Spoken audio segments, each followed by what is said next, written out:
Hello दोस्तों, नमस्कार। आपका स्वागत है 15 अक्टूबर 2025 के मुख्य समाचार में। तो चलिए बिना देरी के आज के समाचार को फटाफट देख लेते हैं। पर गूगल का सबसे बड़ा एआई हब होगा और भारत में तकनीकी इंफ्रास्ट्रक्चर को मजबूती देगा। भारत ने अमेरिका के लिए अंतर्राष्ट्रीय डाक सेवाएं फिर से शुरू कर दी हैं।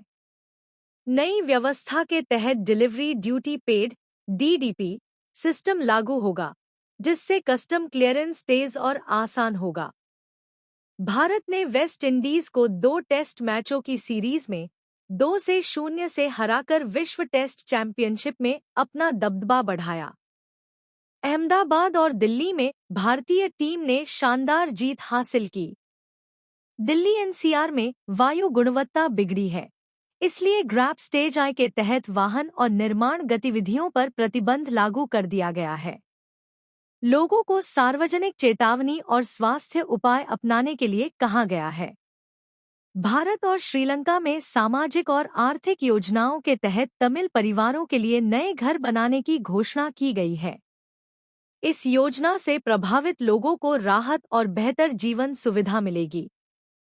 बीजेपी ने बिहार विधानसभा चुनाव के लिए पहले सूची में 71 उम्मीदवारों के नाम जारी किए हैं। इस सूची से आगामी चुनाव की रणनीति और संभावित उम्मीदवारों की जानकारी सामने आई है। भारत ने संयुक्त राष्ट्र में पाकिस्तान को आतंकी का स्रोत बताया। यह बयान अंतर्राष्ट्रीय स्तर पर सुरक्षा और आतंकवाद के मुद्दों पर भारत की स्थिति को स्पष्ट करता है। अमेरिका, तुर्की और मिस्र ने गाजा युद्ध समाप्ति समझौते पर हस्ताक्षर किए। इस समझौते से क्षेत्र में शांति स्थापना की उम्मीद बढ़ी है। वेस्ट इंडीज के खिलाफ टेस्ट सीरीज में भारत को अपनी जीत सुनिश्चित करने के लिए रणनीति को ध्यान में रखते हुए 58 रन की आवश्यकता थी, जिसे टीम ने सफलतापूर्वक पूरा किया। डब्ल्यूएचओ ने भारत में 3 संदूषित तरल दवाओं के उपयोग से बचने की चेतावनी जारी की है।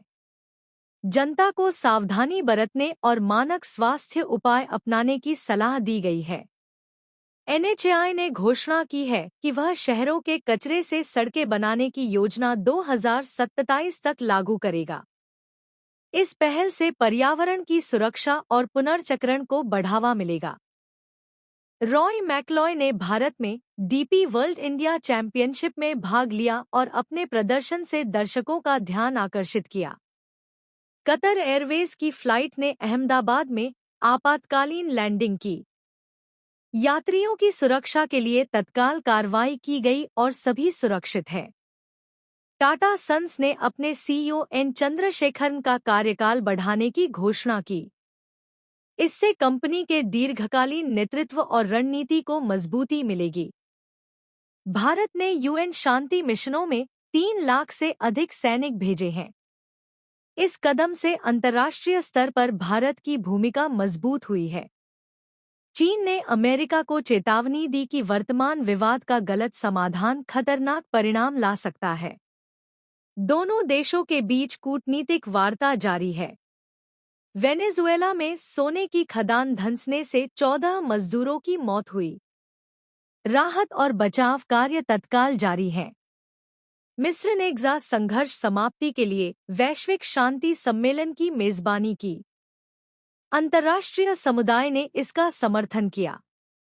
स्मृति मंधाना ने कैलेंडर वर्ष में वनडे में 1000 रन बनाने वाली पहली महिला क्रिकेटर बनने का रिकॉर्ड बनाया।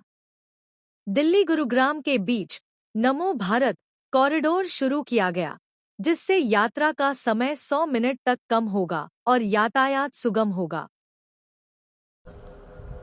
ऐसे ही डेली मुख्य खबर सुनने के लिए हमारे चैनल को सब्सक्राइब जरूर करें। मिलते हैं कल सुबह। उसके लिए धन्यवाद।